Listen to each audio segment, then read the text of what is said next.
While we may be enjoying our summer, going to the beach, or going to different amusement parks around our state or Florida, there is always a looming risk for a hurricane that could cause problems in our lives.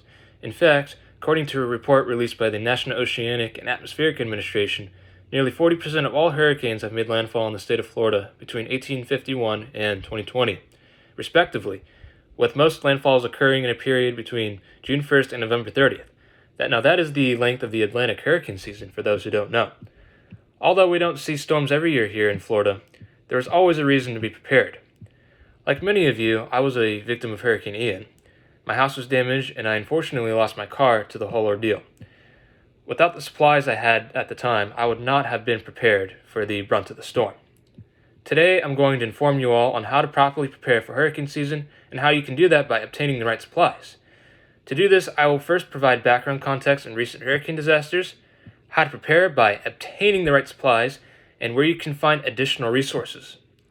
To begin, I'll provide context on hurricanes and their impact on the state of Florida as they relate to people not being prepared. So the question we should be asking is, why should we prepare?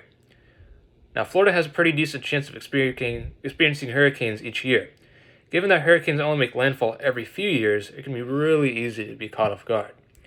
In fact, according to a study released by Pennsylvania State University, in a report by Lee Hung Sung, nearly 20% of households in Sarasota County, Florida, did not have basic necessities in advance of the 2015 Atlantic hurricane season.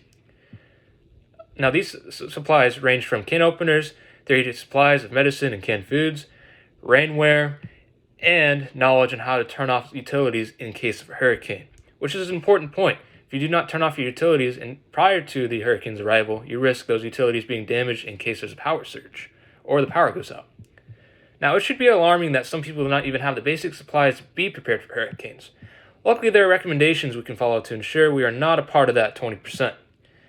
Having the right supplies is very important in any hurricane emergency. The Federal Emergency Management Agency recommends that you should have these supplies at minimum. Water is very important to have. 1 gallon per person per day, a 3-day supply for evacuation, and a 2-week supply for home. Now, you can use water for cooking purposes as well as being hydrated. After all, we need water to survive. Next, having food is also very important. Non-perishable food, I want to emphasize that because the water and moisture can damage those food.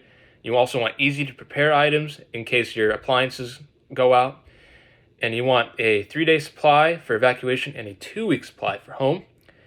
Next, you should also have a flashlight in case the power goes out so you can navigate through your home and fix appliances if they're damaged. And of course, you also want a battery-powered or hand-crank radio in case communications are out.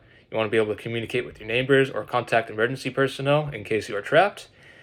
And of course, you need extra batteries to power those things. Make sure you should obtain a ton of those before any hurricane. And you also should have a first aid kit in case you get injured, in case you injure yourself while trying to prepare for the hurricane or fix something. And a multi-purpose tool like a Swiss Army knife is also effective to have in case you get trapped or if you need to work on stuff before the hurricane. Also, having sanitation and personal items is very important to keep yourself clean and others clean. When the power goes out, the hot, muggy environment of Florida will provide a breeding ground for organisms to populate and multiply.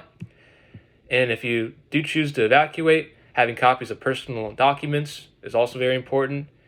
In case your house gets destroyed, you might need your insurance policy, or if you want to go outside the country, you might want your passport. And you should also have your cell phone and charger if you're evacuating. You want to be able to contact your family members and have a way to navigate. And of course, you need to have your family and emergency contactor information. You should be able, especially if you're at home, you should know who to contact if you are trapped. And let's just say you have family in the area, they can also reach you if the emergency personnel cannot reach you. And also, if you're evacuating, it's also important to have cash if you do choose to leave your house for an extended period of time. Like, for instance, if you're staying at a hotel, you're going to need a lot of cash. And another point to make, the banks can also shut down transactions in advance of the hurricane if there are too many people using the bank at one time. And having extra fuel is also very important if you have a generator or car that you are driving. Now, I want to make one point. Generators are recommended, but they are not necessary. They can actually be very expensive, ranging from hundreds to thousands of dollars. In my case, I experienced that. Though, if the power goes out, it's useful to have, especially if you want to have appliances that work while other houses might not have power. As you can see, there are many necessary items to obtain this hurricane season. Each item is important and could save your life. There are many places where you can obtain hurricane supplies well in advance or even in short notice. You go to grocery stores like Publix or Walmart, they have a high stock in advance. Lowe's and Home Depot, they sell many supplies and tools. And they also sell generators. I bought my generator there at Lowe's last season for $800. And gas stations to obtain gas is also important. As Collier County Commissioner Bill McDaniel best puts it, in a press release following Hurricane Ian in September 2022, the lesson doesn't change. It's be prepared. There is a reason why we share with folks that you should have 72 hours worth of supplies on hand all the time, way before hurricane season starts. Buying your items in advance will help significantly. Now knowing where you can obtain necessary hurricane supplies, you should be able to prepare well in advance. Now I've shared important information on why you should prepare, what items are necessary to obtain, and where you can find these items to ensure that you're prepared for this upcoming hurricane season. Recent hurricane strikes, especially last year's Hurricane Ian, show the importance of preparing and why obtaining the right supplies is important. Remember to keep preparation in mind this hurricane season. All you can do is watch vigilantly and prepare in advance before the next one comes to wreak havoc on our state.